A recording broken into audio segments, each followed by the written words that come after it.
Hello, hello! After nga ng work ay sinundo ko na sila dito sa Kumon. At sabi ko, masyal tayo pero with a twist. At ayan, napili nga nila yung metro.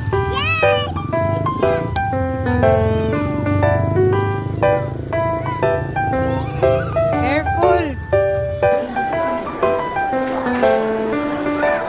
Bumili nga muna sila ng snack nila at ito yung napili nila, yung waffle. Then, after, ay pumunta kami sa playhouse. Dapat ito ka ang harap. Oy, sayang.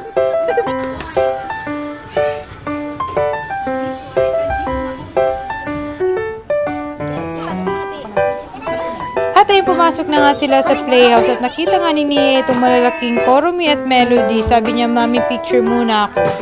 At ayan, pumasok na nga sila at ako ay naglibot-libot lang muna dito sa metro. Sabi ko, babalik na lang ako after ng 30 minutes or kung malapit na silang lumabas.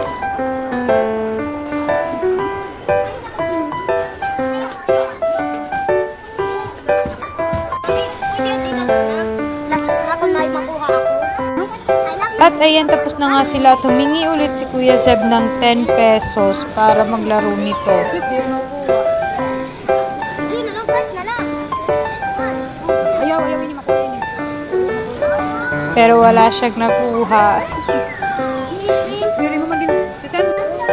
At sabi ko nga mag-dinner na tayo. At ayan, pinapili ko sila ng tatlong choices.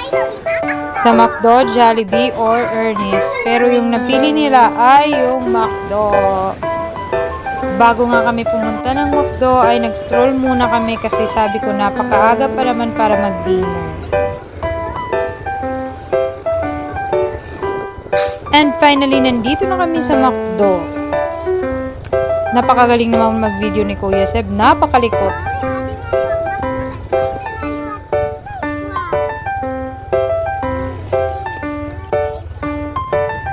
At ayan, nauna na nga pumasok yung dalawa.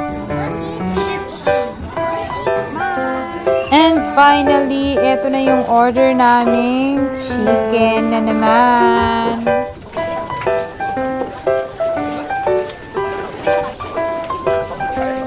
Sa labas na nga kami nag-dinner ng mga bata kasi sabi ko hindi ko na sila napapasyal. Palagi nga nilang sinasabi, thank you, Mommy. This is the best day ever.